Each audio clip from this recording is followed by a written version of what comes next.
né?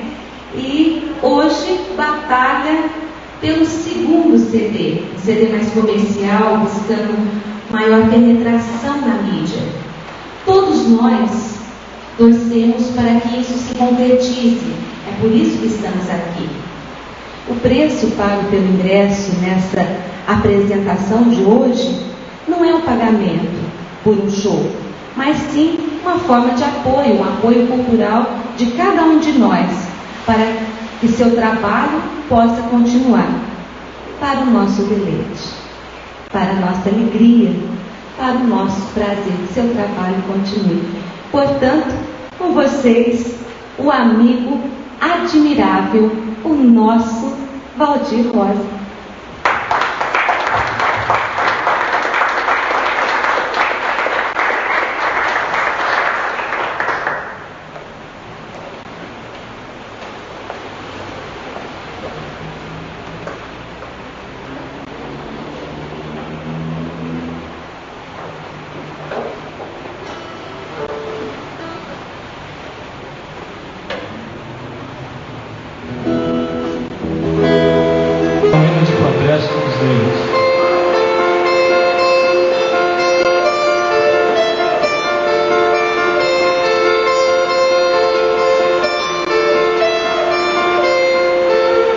Mesmo que voltem as costas, as minhas palavras de fogo, não pararei de gritar o sangue de meus avós que correm nas minhas veias, são gritos de rebeldia.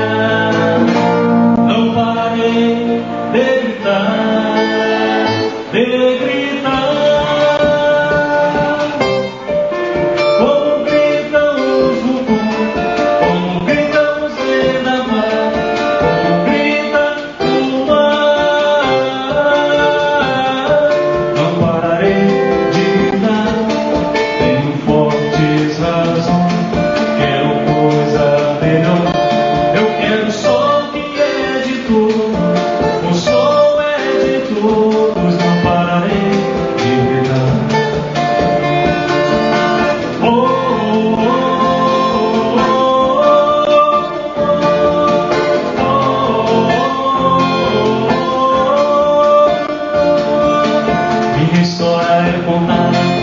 Contidas de amargura, piedade não me interessa, os pratos pedem piedade.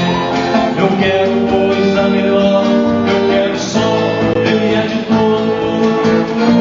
Não pararei de gritar, de gritar.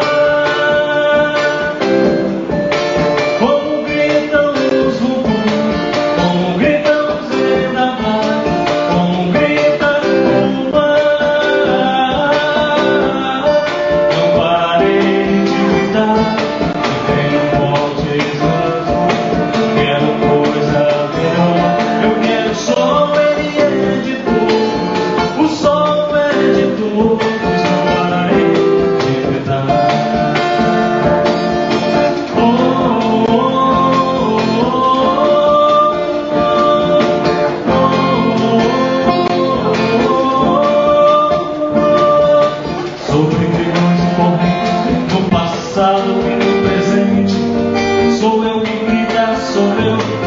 Sou eu que sustento, sou eu, somos negros e fortes.